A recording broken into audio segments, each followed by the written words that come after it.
Well, good morning, colleagues and friends, and thank you very much indeed for the warmth of your welcome this morning to Andrew and to Richard and to Kate.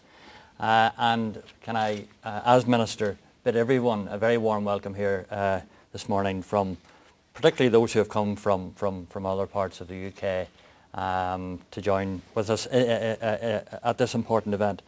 I am the new boy on the block. So you're going to have to overlook that. But let me also say that I wasn't sure what public reaction there would be to my appointment. I spoke to my wife well, I continually speak to my wife, but anyway, in conversation with my wife on Tuesday night, we kind of thought, well, there'd probably be a run on Stirling, and there might well be an attempt for people to head for the ports and the airports, but that doesn't seem to have happened. In fact, many of you have come to join us here this morning, so we welcome that.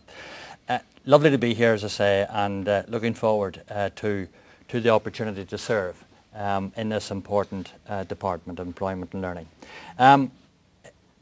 At the outset, as this is my first speech as Minister for Employment and Learning, I want to join with Richard and to pay tribute to my predecessor and party colleague, Sir Reg Empey.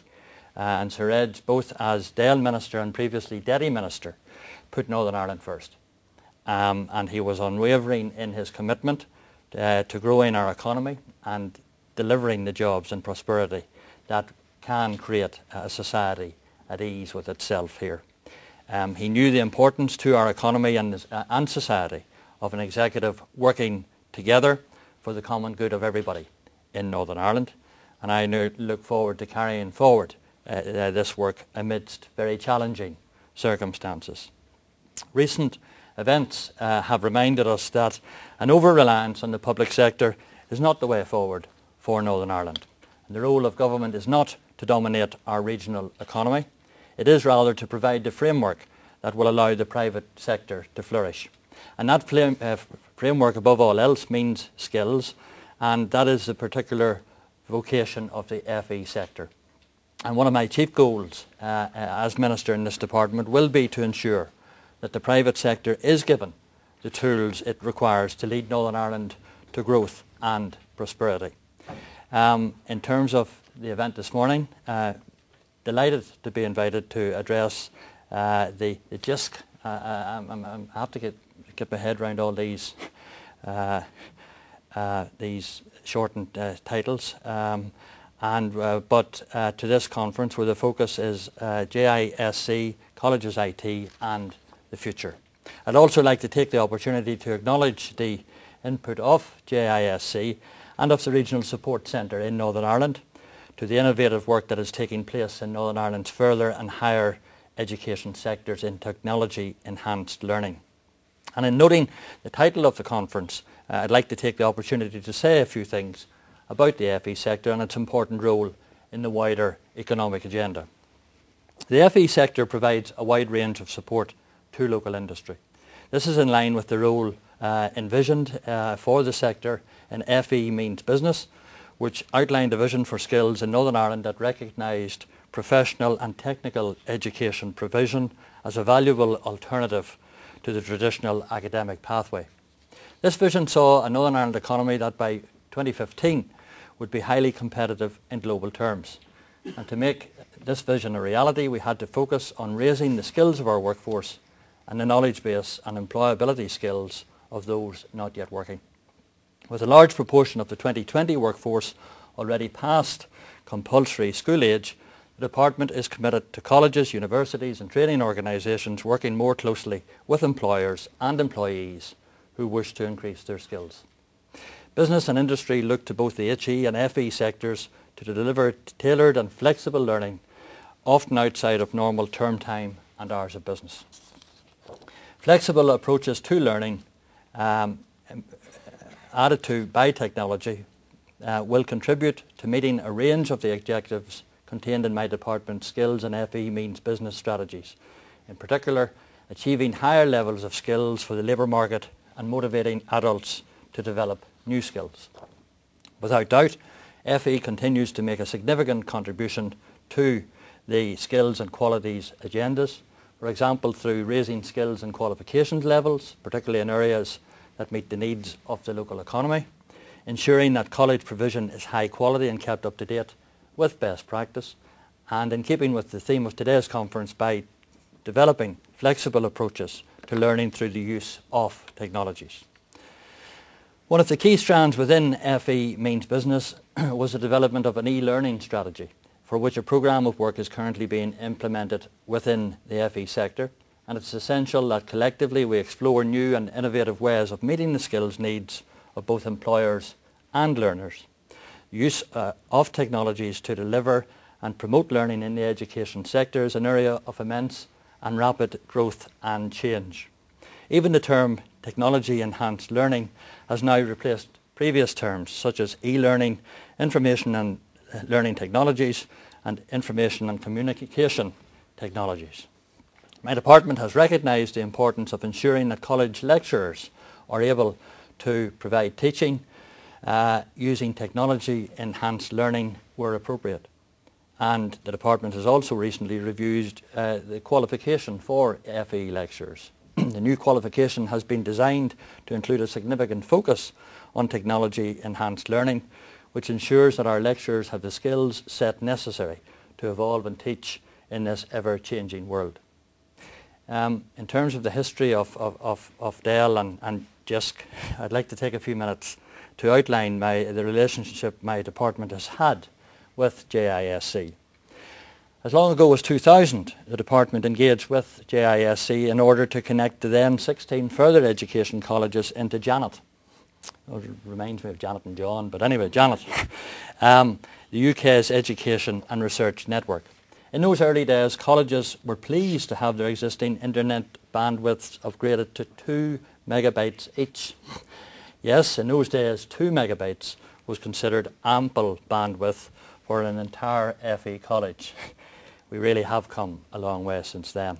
And then, in October 2004, the Northern Ireland Regional Area Network, or NIRAN, came into being, delivering unprecedented bandwidths of 34 megabytes to each FE and HE institution. And for the very first time, Northern Ireland had a coherent computer network for the entire education community, all connected to each other and to the wider world of the internet. And finally, in 2009-10, the entire NIRAN network was replaced by a new infrastructure through which all FE campuses and university colleges were given individual 1 gigabyte circuits. So in less than 10 years, our individual college network bandwidths have risen from 2 megabytes to a standard 1,000 megabytes for each campus. So that is progress. Use of this ultra-modern technology has transformed the way our educational establishments can operate and deliver learning. For example, the learning model is no longer tied to the classroom. Further and higher education colleges are now able to provide course modules by high-quality video conferencing and video streaming to geographically remote FE campuses, thereby eliminating the need for long and tiresome travel. University of Ulster, via their e-learning programme, now offers students from across the globe the opportunity to complete postgraduate degrees through purely online study methods. And this truly world-class network represents an investment for now and for the future.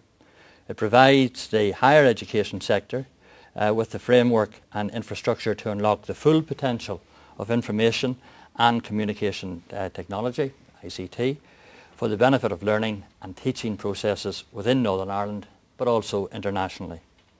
How learners learn will be a key theme in my department's higher education strategy, which will be issued for public consultation very soon. Both Queen's University and the University of Ulster are embracing online learning, and the Open University already offers all of its courses online. As technology advances in the years ahead, probably in ways that even we can't imagine, technology, it must be exploited to the full to enrich the learning experience to the benefit of individual students and the economy. It also has the potential to help our local universities to attract and to provide high quality learning to students from around the world. So looking at our achievements throughout the last 10 years can only encourage and excite us. as to what the potential is for us in the next decade. However, it is no secret to anyone in the audience today that Northern Ireland and the entire UK faces difficult economic times. The Chancellor's comprehensive spending review plans, necessary if the UK's deficit is to be addressed, will require the Northern Ireland Executive to take difficult decisions in a constrained funding environment. The world-class services provided by JISC do come at a price, with total funding at almost 90 million in 2010-11 from UK funding bodies, to which my department makes a contribution. As you all know, the public sector is facing significant cuts from which JISC will not be immune. In the light of this, the Higher Education Funding Council for England has commissioned a review of JISC, which will consider its future role, its structure and its funding. That review is being chaired by Sir Alan Wilson, Professor of Urban and Regional Studies at University College London. I know Sir Alan has written recently to the heads of all higher and further education institutions in the UK, and I urge you all to respond to him by the 10th of November so that your views can help shape the future of JISC and make sure that it is providing to its customers the services. I've only touched on a few areas, a few of the key areas that we in the department will continue to work with all of you as the journey continues. But it's in this context that the department, in partnership with all of our stakeholders and providers, need to explore wider and more effective use of technology to assist employers and learners to meet the demands of the ever-changing economic climate. In conclusion, I'd like to congratulate the Regional Support Centre in Northern Ireland who have organised today's event on reaching a very significant milestone in the history of their organisation. Understand they recently celebrated 10 years of providing advice and service for the FE and HE sectors in the use of technology, enhanced learning in the curriculum across the UK. The overall impact of RSC support since its inception in 2000 is almost impossible to quantify, reaching as it does every aspect of teaching and learning in the FE sector and beyond. In Northern Ireland, the RSC has been pivotal in assisting colleges to achieve their objectives in the use of technology-enhanced learning, and I thank you for the important contribution you've made. Whilst we have made tremendous progress over the past decade or so, I believe in many ways we've just arrived at the end of the beginning. There you are. Bit of Churchill learned the first morning, but anyway. However, the challenge for us all is to move to the next stage, the full integration of technology into the teaching and learning experience. Therefore, I'd like to end by posing a question that links back to the theme of today's event. To what extent are we fully exploiting the investment in technology-enhanced learning to meet the demands and the needs of the learner and the employers? I hope you take the opportunity during your workshop sessions today and in your responses to Sir Alan's review to answer this important question. And I hope that you all find today truly valuable and informative. Thank you very much indeed.